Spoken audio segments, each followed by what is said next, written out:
Today we're going to be looking at how to add a new client to your Dolphin database. So basically, once you open up Dolphin, you get this little tab on the top of the window over here, which has two screens, home and setup. We're going to click on the setup screen. We're going to go across to the clients tab, click on that. It's now going to open up your client entity field. The top half of the screen would display the name of the company and the company details. The bottom half of the screen is the people you're dealing with at that company. So to give you an example, to add a new company, we're going to hit the screen plus button. It will open up the entity details. At the very top, you're going to put in the name of the company. So I'll just put in 123 print as an example. And you can see the details tab is highlighted in green. So we're currently on the details tab. Under general, you can select if there's a parent company. If 123 Print is part of a bigger corporation, you can select who that corporation is if they're currently in your database. If not, you will leave it blank. The next important one is tax. If you click on tax, you'll see we have two options here. We'll select VAT 15% if it's within the borders of South Africa, and VAT exempt if this customer is based outside of the borders of South Africa and you don't want to charge VAT. Then you're going to put in the company telephone number. You can put in a company email address. That could be info@123print. You can put in a proof email address if you wanted to. In other words, this is whoever you're going to send the proofs for after an order is received. Then you can also assign a representative to that particular company. So I'll just select Michael. You can also put in the web address details of that company. The term section is where you're going to specify if this company is on account or COD. We can also populate this further with any additional information you should require, like 30 days, 60 days, 90 days, whatever the case may be. You can always drop us that information and we can populate it for you in the background. For now, I'm going to just populate it as account. Now, adjustment percentage is if you want to set a default markup for this particular client, which means that every time you generate a quotation for 123 print, it must default to this markup structure. If that is the case, you can put in that markup structure there, be it will calculate in percentage. So if you want 25%, you just need to populate it with 25. With delivery cost as well, if you're going to charge a fixed delivery specifically for this client, you can populate it there, and likewise with a discount percentage. Now, what's important to understand is these three listings over here, adjustment percentage, delivery, and discount percentage, would only be applicable to this particular client. If you've got a default adjustment percentage or markup or discount structure overall, you wouldn't populate it under the client details. There's a different field in Dolphin to populate your default markup structures. Now, below discount percentage, you'll see physical address. You can populate the physical address, and on the right, the postal address as well. Now, you'll notice there's a notes column over here, and like most notes columns in Dolphin, it applies for internal use only. So whatever you populate in this field over here won't print out on any documentation going out to the client. It's only for internal use.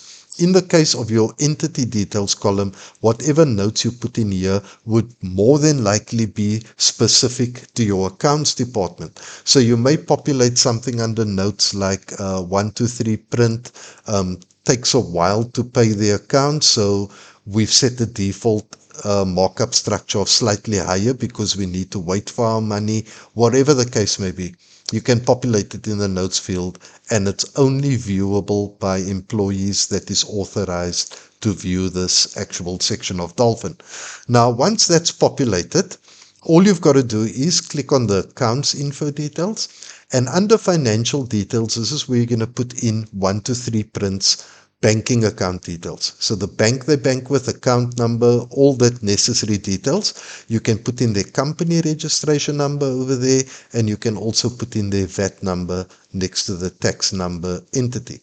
Now, the other thing you can populate in the accounts info as well is you can see under custom fields over here, we can add fields in for you. So if you require more fields with information relating to the client's accounts, you can just let us know what the headings of those fields need to be and how many fields you require. And with all this empty space we have on the card over here, we're able to populate more fields for you. Now, going back to details, once you're happy everything's been populated, all you need to do is head over to the top right over here to Entity Active, put a tick in the checkbox to ensure that this client is now accessible to the estimators and everybody else that needs to generate quotations and work tickets. Okay? If you take that tick off, it means when you go into the estimating module and you try to generate a quote for 123 print, they won't be viewable under the client list. So where this comes in handy, let's say they ticked, they're active, you're doing quotations for 123 print, but now 123 print hasn't paid the account in 120 days. And you don't want your estimators to do any quotes for them going forward. All you do is you open up this entity, you remove the tick, and you click OK. Now, they still remain in your database, but when an estimator tries to generate a quote for them, he won't find them in the actual quote list, which would then mean he has to raise an inquiry to ask why they're not in the quote list or whatever, and you can tell them, if you haven't already, that they've been removed. They're not allowed to quote for them until the account is paid. So you can use this entity active in that manner as well. For now, we're assuming we're loading a brand new client, so we're going to put a tick in there to mark the entity active, and we're going to then click OK.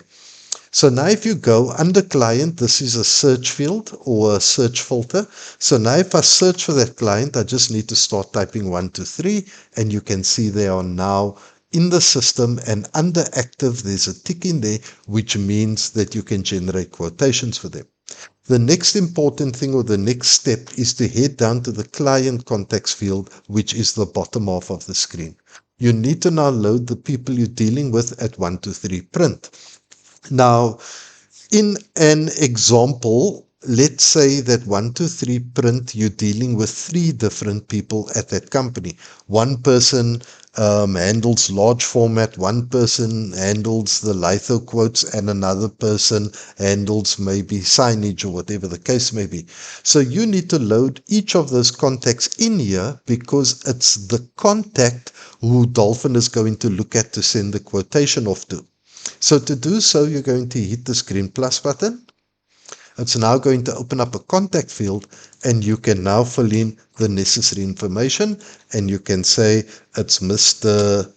John, and I can say David's for argument's sake, and I can fill in his details, like his telephone number, maybe his mobile number I can put in. I need to put in his job title. So I'll say maybe he's the litho manager for argument's sake. Let's say he's outsourcing to your company, and department, I'll say he's in the litho department, and I need to put in his email address. So that is most likely going to be johnd@123print.co.za. Now, Dolphin will use, when you're sending a quotation off via email, it's going to use the client contact's email address to send the quote off, to make sure that the quote lands up in the right hands. So if John requested the quote and you selected John in the quote as the contact, Dolphin will know to use this email address. So this is an important email field to populate before you do the quotations. Now, if John is at a different address, you can put in his address over there, and once again, you can add in notes about John if you need to. But the most important thing is that once you've completed this area, just like loading the company, you need to mark John as active and then click OK. John is now available to be selected for quotations. And that is basically how you add a client into the Dolphin database and list a contact for that client. And you can load as many as you like under client contacts over here just by hitting that green button, you can add in maybe another person. I'll just say Frank, and Frank is Adams, and we can mark him as active, put in his email address. So I'll just say franka@123print.co.za and all the necessary information, mark him as active, click OK, and now you've got two people listed under 123print. So that is how you're going to add a new client into the database and link client contacts. Thank you.